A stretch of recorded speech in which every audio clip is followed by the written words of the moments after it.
The morning sun shone through the tall windows of the Monterey County Courthouse as people began to fill the wooden benches. It was a Tuesday in March 2010, and word had spread quickly through the small community that Hollywood legend Clint Eastwood would be in court today. The 80-year-old actor and director sat quietly in the front row, wearing a simple gray suit and his trademark calm expression. Clint had been married to Dina Ruiz for 17 years, but their relationship had fallen apart. Now she wanted a divorce, and her lawyer was determined to get her as much money as possible. The lawyer's name was Jake Morrison, a man in his 40s with slicked-back hair and an expensive suit. Morrison had a reputation for being aggressive in court, and today he seemed ready for a fight. Judge Patricia Williams entered the courtroom and took her seat behind the large wooden desk. She was a fair woman who had been a judge for 20 years. She looked around the room and saw the many faces staring back at her. There were reporters, curious local people, and court workers all waiting to see what would happen. Lisa Brown, the court reporter, sat at her small desk with her hands ready on the keyboard. She'd been doing this job for 15 years and had seen many famous people come through these doors. But something felt different about today. There was tension in the air that made everyone sit a little straighter in their seats. Pete Hayes, a journalist from the local newspaper, had his notebook ready. He had covered many court cases, but this was his first time seeing a major Hollywood star in person. Pete noticed how quiet and still Clint sat, almost like he was watching one of his own movies. Morrison stood up and walked to the center of the courtroom. He looked confident and ready to attack. He smiled at the judge and then turned to look at Clint with cold eyes. The lawyer began to speak in a loud voice that filled the entire room. "Your Honor, we are here today because my client has been trapped in a marriage with a man who thinks he can control everyone around him," Morrison said. "Clint Eastwood may be famous, but that does not give him the right to treat people badly. He has used his money and his power to make my client's life very difficult." Morrison walked back and forth as he spoke, like an actor on a stage. He pointed at Clint and continued his attack. "This man sitting here thinks he is still the tough guy from his movies. But the truth is, he is just an old man who cannot accept. The times have changed. He lives in the past and refuses to see the world as it really is today."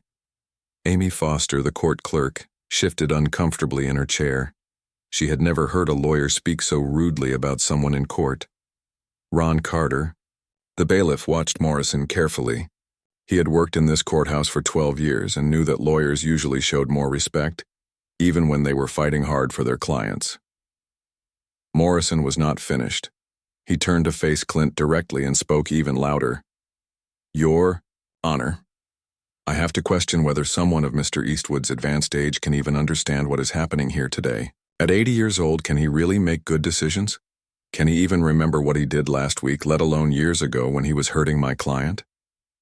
The insult hung in the air like smoke.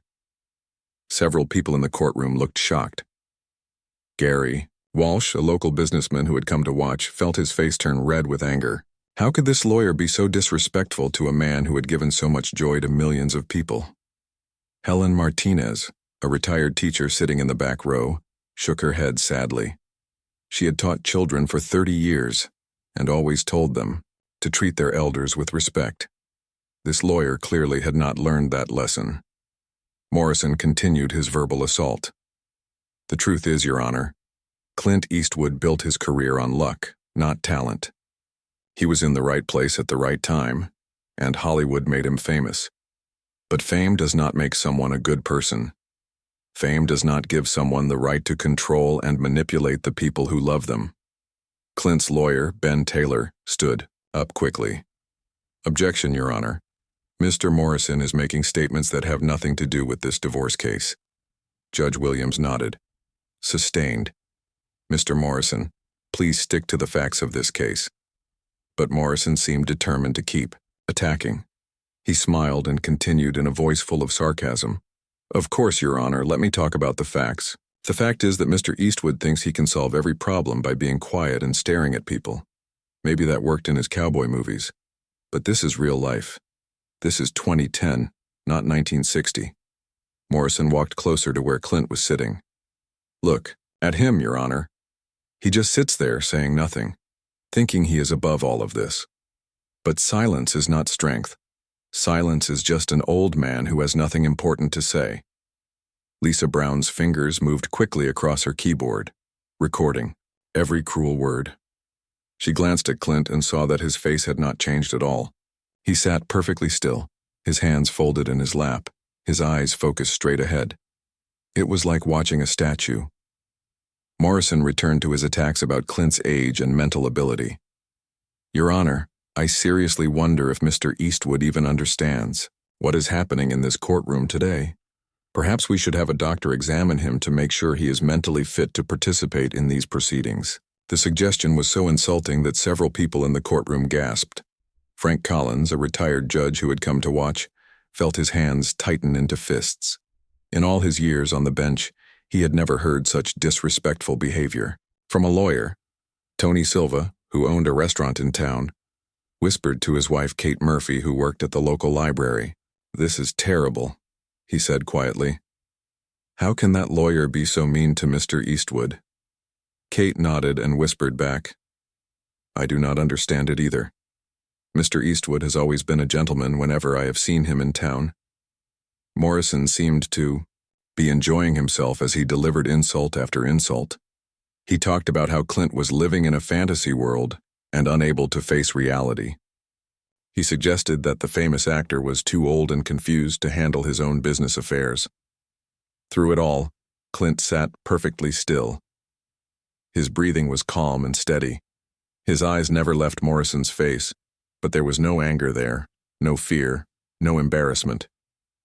There was something else, something that made the people watching feel like they were about to see something very important happen.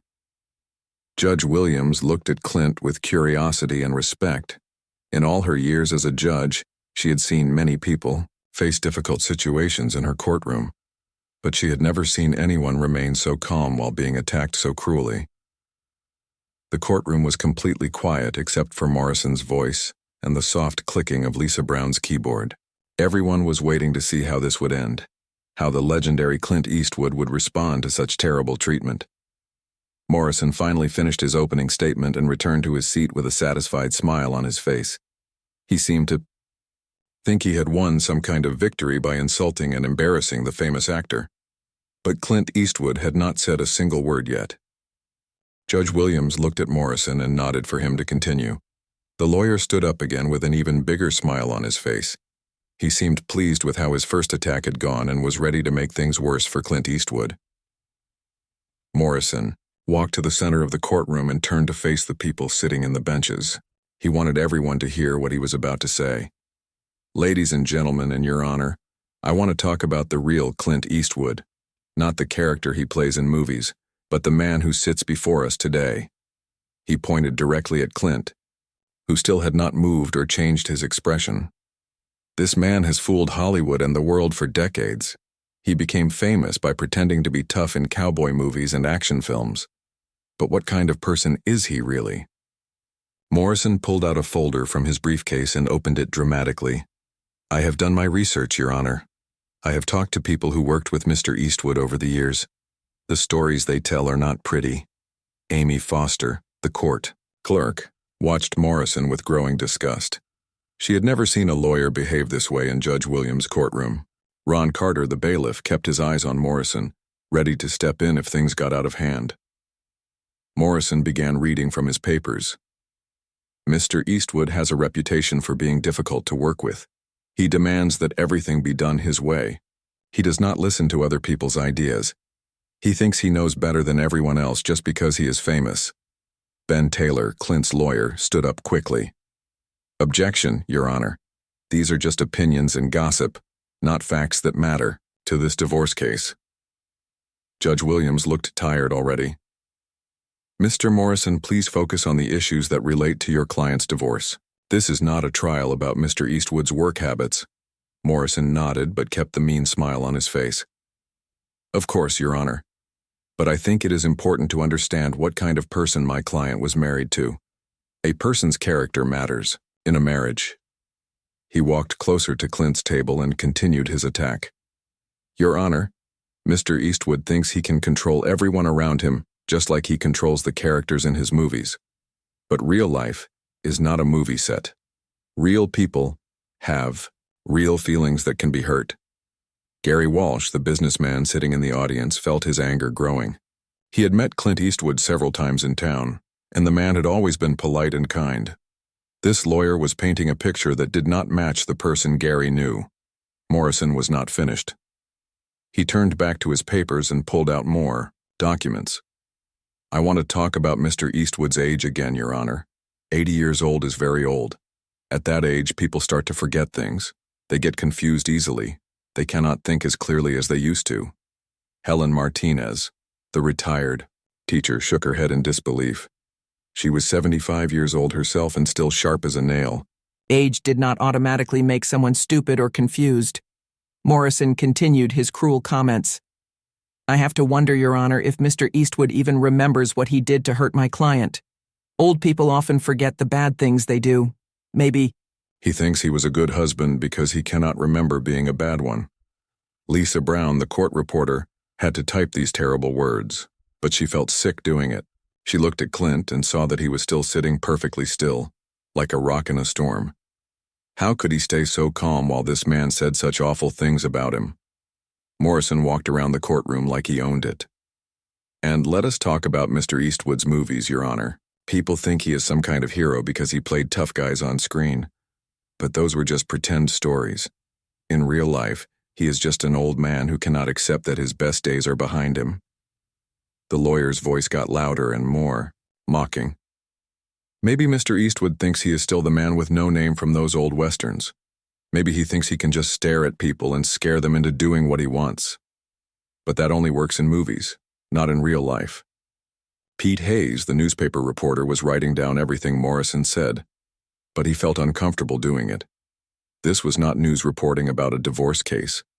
This was public humiliation of an elderly man who had brought joy to millions of people. Morrison seemed to be getting more excited as he continued his attacks. "Your Honor, I think we need to seriously consider whether Mr. Eastwood is mentally capable of handling his own affairs.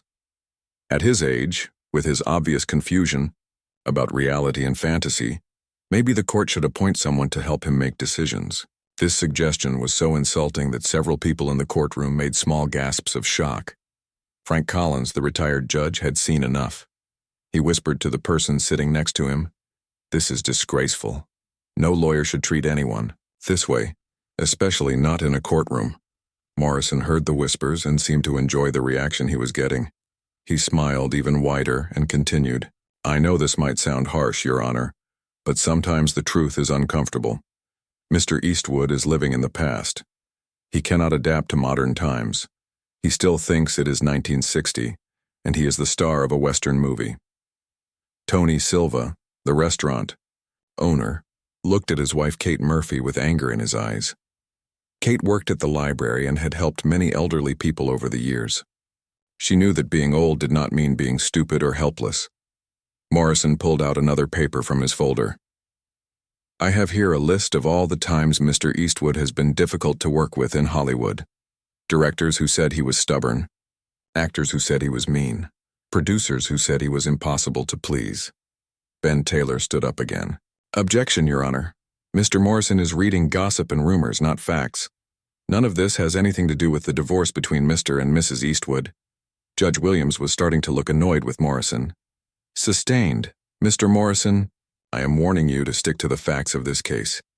This courtroom is not a place for personal attacks and gossip." But Morrison seemed determined to keep going. He put the papers down and walked directly in front of Clint. "Look at him, Your Honor. He just sits there saying nothing, staring at nothing. This is not the behavior of a strong, confident man. This is the behavior of someone who is confused and lost." Morrison's voice became even more cruel. "Maybe Mr. Eastwood is having one of those senior moments we hear about. Maybe he forgot where he is or why he is here. Should we call a doctor to check on him?" The insult was so terrible that even some of the court workers looked shocked. Nancy Bell, another court reporter who was learning from Lisa Brown, had never heard anything so mean in a professional setting. Morrison walked back to his table but was not finished talking. "Your Honor, I think it is clear that my client was married to a man who lives in a fantasy world. A man who thinks real life should work like his movies. A man who is too old and too confused to be a good husband to anyone. He sat down with a satisfied look on his face, like he had just won a great victory. The courtroom was completely quiet, except for the sound of Lisa Brown's typing and the ticking of the big clock on the wall. Everyone was looking at Clint Eastwood, waiting to see what he would do. The famous actor had been insulted, mocked, and humiliated for nearly 30 minutes. Any normal person would be angry or upset or ready to fight back. But Clint just sat there, calm and still, with the same peaceful expression he had worn since walking into the courtroom. His hands were still folded in his lap. His breathing was still steady and quiet. His eyes were still focused straight ahead. It was like watching a mountain that could not be moved by any storm. Judge Williams looked at her watch and then at Clint Eastwood. The morning had been long and difficult to watch. Morrison had spent almost an hour attacking and insulting the famous actor, and now it was time for Clint to respond. "Mr. Eastwood," Judge Williams said in a kind voice, "you may now present your side of the case." The courtroom became completely quiet. Lisa Brown stopped typing and waited. Pete Hayes held his pen ready over his notebook. Everyone wanted to see what the legendary actor would do after being treated so badly. Clint Eastwood slowly stood up from his chair. At 80 years old, he was still tall and strong. He was 6 feet and 4 inches tall, and when he stood, he seemed to fill the entire front of the courtroom. His gray suit was neat and clean. His white hair was combed perfectly. Morrison watched from his table with a smug smile. He seemed to think he had already won the fight. He had spent so much time insulting Clint that he believed the old actor would have nothing good to say in response. Clint walked slowly to the center of the courtroom. His steps were steady and sure. He did not look nervous or angry or upset. He looked like a man who had something important to say and knew exactly how to say it. He turned to face Judge Williams first, then looked around the courtroom at all the people watching him. His eyes were clear and sharp. There was no confusion. No sign of the mental problems that Morrison had talked about. When Clint finally spoke, his voice was low and calm, just like in his movies. But there was power in that quiet voice that made everyone lean forward to listen. "Your Honor," Clint began, "I have listened to Mr. Morrison talk for over an hour. He has said many things about me, my age, my career, and my character. I think it is time to set the record straight with facts, not opinions or gossip." Amy Foster, the court clerk, felt a chill run down her back. There was something in Clint's voice that told her this was going to be special. Clint did not have any papers in his hands. He did not look at notes or folders. He spoke from memory, and his memory was perfect. "Mr. Morrison says I built my career on luck. Let me tell you about luck, Your Honor. Luck is when preparation meets opportunity." He turned slightly to look at Morrison, who was no longer smiling. "I started acting in 1955. That was 55 years ago. In those 55 years, I have appeared in over 60 films. I have directed 38 films. 11 of my films have won Academy Awards." Gary Walsh, the businessman in the audience, felt proud to hear these facts. This was the real Clint Eastwood, not the confused old man that Morrison had tried to describe. Clint continued in his steady voice. "Mr. Morrison mentioned my Western films. Yes, I played the man with no name in 3 films directed by Sergio Leone. Those films made over $100 million worldwide. But that was just the beginning." He walked a few steps closer to where Morrison was sitting. Morrison was trying to look confident, but his face was getting red. "In 1971, I starred in and produced Dirty Harry. That film made over $45 million and started a series that made over $200 million total." Nancy Bell, the young court reporter, was amazed at how clearly Clint spoke and how he remembered all these numbers without looking at any papers. "But Mr. Morrison seems most interested in my recent work," Clint said. "He suggests that I am too old to think clearly or make good decisions.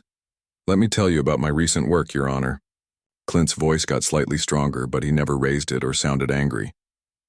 "In 2004, I directed and produced a film called $1 Million Baby. That film won 4 Academy Awards, including Best Picture and Best Director. I was 74. years old when I made that film. Helen Martinez, the retired teacher, smiled for the first time all morning. She was proud of Clint for defending himself with dignity and facts. In 2006, I directed Letters from Iwo Jima and Flags of Our Fathers. Both films were nominated for Academy Awards. I was 76 years old. In 2008, I directed Gran Torino, which made over $270 million worldwide. I was 78 years old. Morrison was looking very uncomfortable now. His confident smile was completely gone. Clint turned back to face Judge Williams. Your Honor, Mr. Morrison suggests that I cannot remember things clearly because of my age, but I remember every film I have made, every award I have won, and every dollar those films have earned. My mind is clear, and my memory is perfect. Ron Carter, the bailiff, was impressed by how well Clint was speaking. This was not the confused old man that Morrison had described. This was a sharp, intelligent person who knew exactly what he was talking about. Mr. Morrison also questioned my business skills, Clint continued. He suggested that someone of my age cannot make good financial decisions. Let me share some facts with you, Your Honor. Clint walked back to the center of the courtroom. I own and operate the Mission Ranch Hotel in Carmel, California. I bought that property in 1986 when it was going to be torn down. I restored it and turned it into a successful business that employs over 50 people. Tony Silva, the restaurant owner, knew about the Mission Ranch. It was a beautiful place that many people in the area loved. Clint had saved it from being destroyed. I also served as the mayor of Carmel by the Sea from 1986 to 1988, Clint said. The people of that town elected me to lead them, and I served them well. Does that sound like someone who cannot handle responsibility, Your Honor? Judge Williams was clearly impressed. She had been a judge for 20 years, but she had never seen someone present their case so clearly and calmly after being attacked so harshly. Clint was not finished. Mr. Morrison spent a lot of time talking about my movies and suggesting that I live in a fantasy world. But movies are not just entertainment, Your Honor. They are business. Big business. He looked around the courtroom at all the faces watching. Him. The films I have directed have made over $2 billion worldwide. The films I have starred in have made over $4 billion. These are not fantasy numbers, Your Honor. These are real business results. Morrison tried to interrupt. Your Honor, Mr. Eastwood is just bragging about old successes. Judge Williams held up her hand to stop Morrison. Mr. Morrison, you had your time to speak. Now it is Mr. Eastwood's turn. Clint nodded to the judge and continued. Mr. Morrison called my successes old, but some of my biggest successes have happened in recent years. Gran Torino was made just 2 years ago. Invictus, which I directed last year, was nominated for 2 Academy Awards. Kate Murphy, the librarian, was amazed at how much Clint had accomplished and how clearly he could talk about it all. Your Honor, Clint said, his voice still calm and strong. Mr. Morrison has spent this morning trying to paint me as a confused, angry old man who lives in the past. But the facts show something very different. The facts show a person who is still working, still creating, still contributing to society. He paused for a moment and looked directly at Morrison. Mr. Morrison talks about respect and how people should be treated. But respect is earned through actions, not demanded through insults. And respect goes both ways. The courtroom was completely silent. Everyone could feel that something important was happening. Clint Eastwood was not just defending himself. He was showing everyone what real strength and dignity looked like. Frank Collins, the retired judge, whispered to himself, "Now this is how you handle yourself in a courtroom."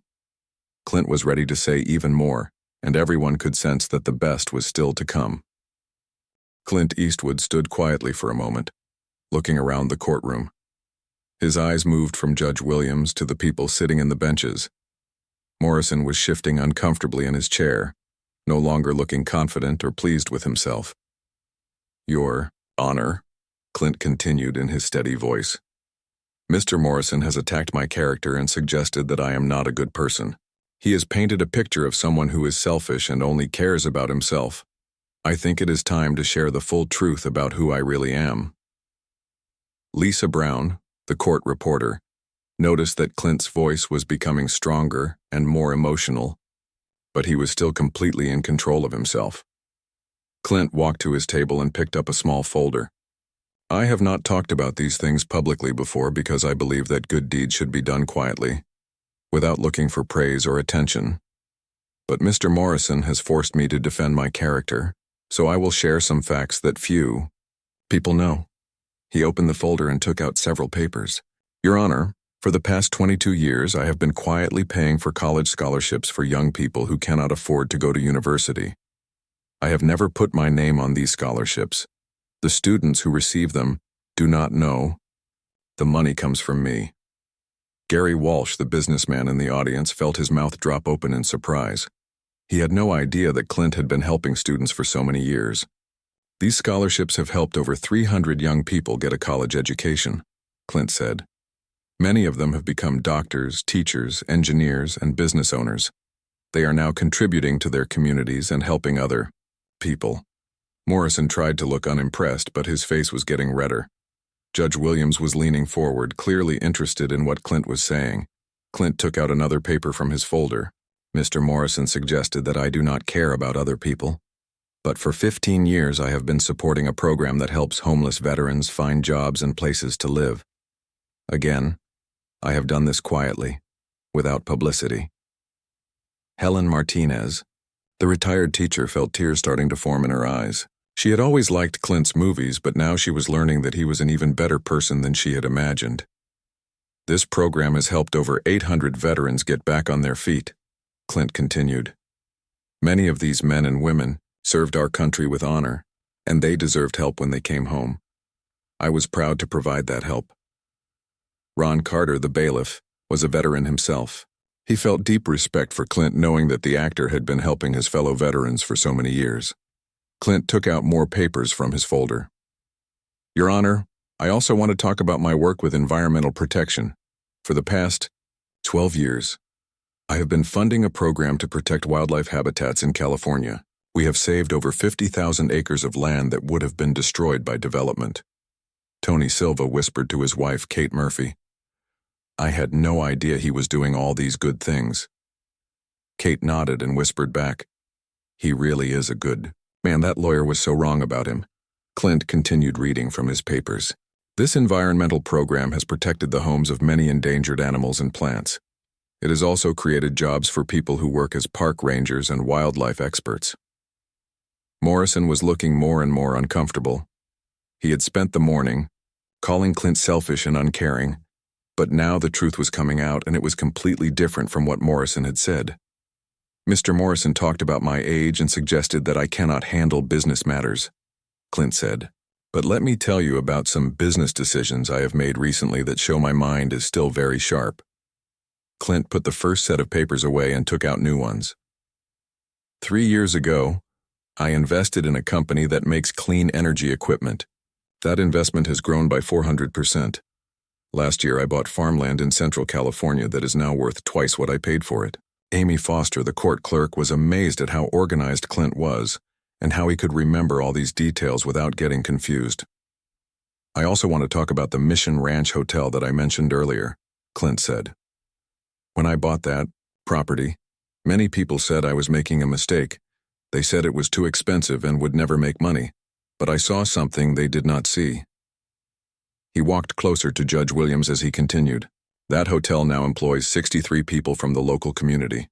It brings thousands of tourists to Carmel every year, which helps other local businesses. The hotel has been profitable every year since I bought it. Pete Hayes, the newspaper reporter, was writing as fast as he could. This was turning into a much bigger story than just a divorce case. Clint took out another set of papers.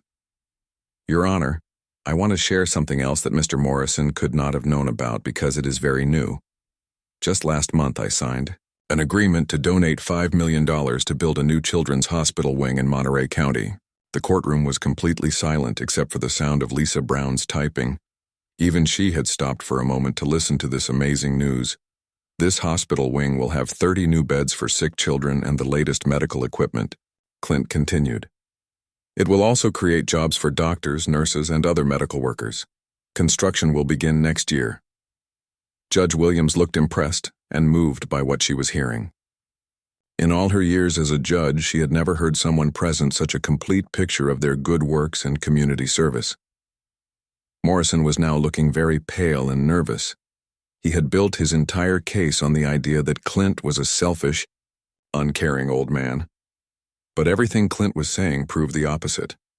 Clint was not finished. He took out one more paper from his folder. Your Honor, I also want to mention my work with film preservation. For the past 8 years, I have been funding a program at 3 major universities to save old films that are in danger of being lost forever. Frank Collins, the retired judge, nodded his approval. He understood how important it was to preserve history and culture for future generations. This program has already saved over 2,000 films from the early days of Hollywood, Clint said. Many of these films would have been destroyed if we had not acted quickly to preserve them. Now they will be available for students and film lovers to enjoy for many years to come. Nancy Bell, the young court reporter, was learning so much about Clint Eastwood that she had never known. He was not just a movie star. He was someone who really cared about making the world a better place. Clint put all his papers back in the folder and closed it. Your Honor, Mr. Morrison spent this morning trying to convince you that I am a bad person who does not care about others, but the facts tell a different story. He looked directly at Morrison, who was now avoiding eye contact. The facts show that I have spent millions of dollars and countless hours trying to help other people. I have done this quietly, without seeking praise or publicity, because I believe that is the right way to help. Clint turned back to Judge Williams. Mr. Morrison attacked my mental ability and suggested that I am too old to make good decisions. But the programs and investments I have described show that my mind is clear and my judgment is sound. The courtroom remained perfectly quiet. Everyone was still processing all the amazing things they had just learned about Clint Eastwood. Morrison looked like he wanted to disappear. His entire strategy had been based on lies and assumptions, and now everyone could see the truth. Clint Eastwood closed his folder and looked around the courtroom one more time. The atmosphere had completely changed from when Morrison had been speaking. Where there had been tension and discomfort, now there was respect and admiration. Everyone was looking at Clint with new eyes. Your Honor, Clint said in his calm, steady voice, I want to say one final thing about the way Mr. Morrison has conducted himself this morning. Morrison shifted nervously in his chair. He knew that whatever Clint was about to say would not be good for him. Clint walked to the center of the courtroom and faced Judge Williams directly. This morning, Mr. Morrison chose to attack my age, my mental ability, and my character. He did this not because it would help his client, but because he thought it would make me look bad. His voice remained calm, but there was power in every word. Mr. Morrison made a serious mistake. He assumed that being old means being weak. He assumed that being quiet means having nothing to say. He assumed that because I am 80 years old, I would not be able to defend myself. Lisa Brown. The court reporter felt chills as she typed Clint's words.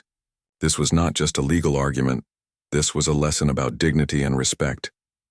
But age does not make a person weak, Your Honor, Clint continued. Age brings wisdom, experience, and perspective. I have lived through 80 years of changes in this world. I have seen wars, economic problems, social changes, and technological advances. All of these experiences have taught me valuable lessons. Gary Walsh, the businessman in the audience, nodded in agreement. He understood that older people had knowledge and wisdom that younger people could learn from. Clint turned slightly to look at Morrison. Mr. Morrison also made the mistake of thinking that success in Hollywood is just about luck and being in the right place at the right time. But success in any field requires hard work, dedication, and the ability to work well with other people. Morrison's face was red with embarrassment. He was beginning to realize how badly he had misjudged the situation. I have worked with thousands of people over my career, Clint said. Actors, directors, writers, camera operators, sound technicians, and many others. These people chose to work with me again and again, not because I was difficult or controlling, but because I treated them with respect and helped them do their best work. Helen Martinez, the retired teacher, smiled as she listened. She could tell that Clint was someone who understood the importance of treating people well. Clint walked back toward his table but continued speaking. Mr. Morrison spent time this morning reading gossip and rumors about me from old Hollywood tabloids. But he did not talk to the people who really know me. He did not talk to my neighbors in Carmel, who elected me as their mayor. He did not talk to the people who work at my hotel, who have been with me for many years. Judge Williams was clearly impressed by how Clint was handling himself. She had seen many people in her courtroom over the years, but few had shown such grace under pressure. Your Honor, Clint continued, respect is something that must be earned through actions, not demanded through words. Mr. Morrison demanded respect while showing no respect for me, for this courtroom, or for the legal process. Ron Carter, the bailiff, had seen many lawyers over the years, but he had never seen one behave as poorly as Morrison had this morning. Clint's voice became slightly stronger as he made his final points. Real strength is not about making loud threats or cruel insults. Real strength is about staying calm when others are trying to provoke you. Real strength is about treating people with dignity, even when they do not treat you the same way. Amy. Foster, the court clerk, felt proud to be witnessing this moment. Clint was showing everyone what real class and character looked like. Mr. Morrison tried to make this case about my age and my mental ability, Clint said. But this case should be about finding a fair solution to a marriage that did not work out. Divorce is always sad, but it does not have to be mean or cruel. Morrison looked like he wanted to crawl under his table. Everything he had said this morning now seemed petty and unprofessional compared to Clint's dignified response. Clint turned to face the people sitting in the courtroom benches. I want to thank everyone who came here today for being respectful and patient during these difficult proceedings.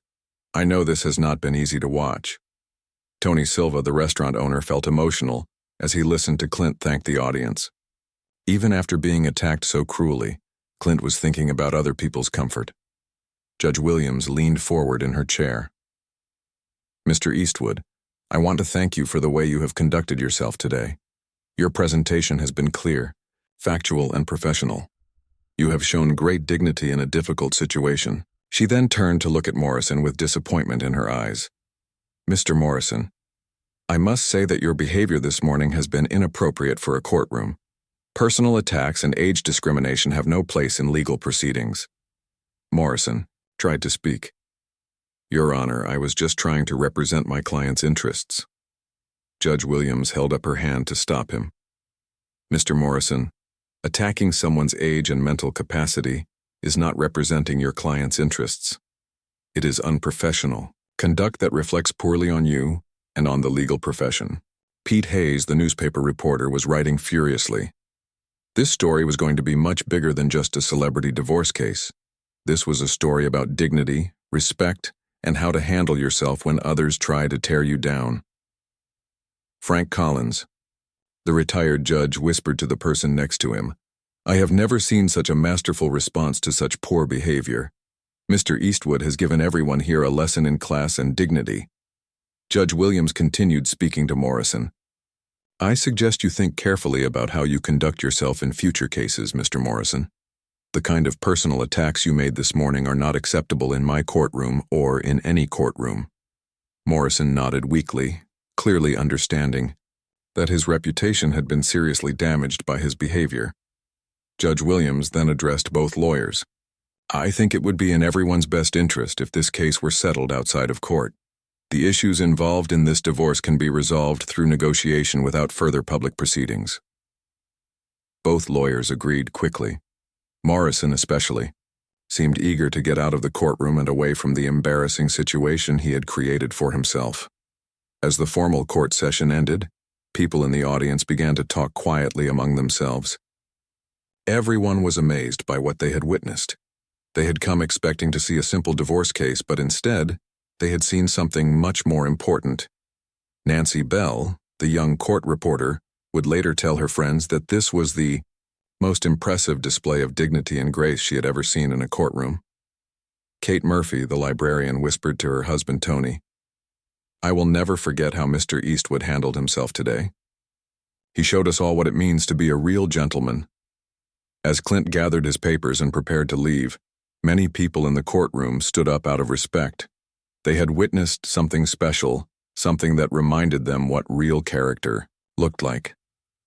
The story of this day would spread quickly through the community and eventually reach newspapers and television stations around the country. But for the people who were there to see it happen, it would always be remembered as the day they learned an important lesson about dignity, respect, and the true meaning of strength.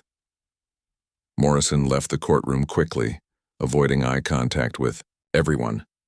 His cruel strategy had backfired completely, and everyone knew it. Clint Eastwood walked out of the courtroom the same way he had walked in, calm and dignified. But now everyone understood that his quiet strength came from a lifetime of good deeds, hard work, and treating others with respect.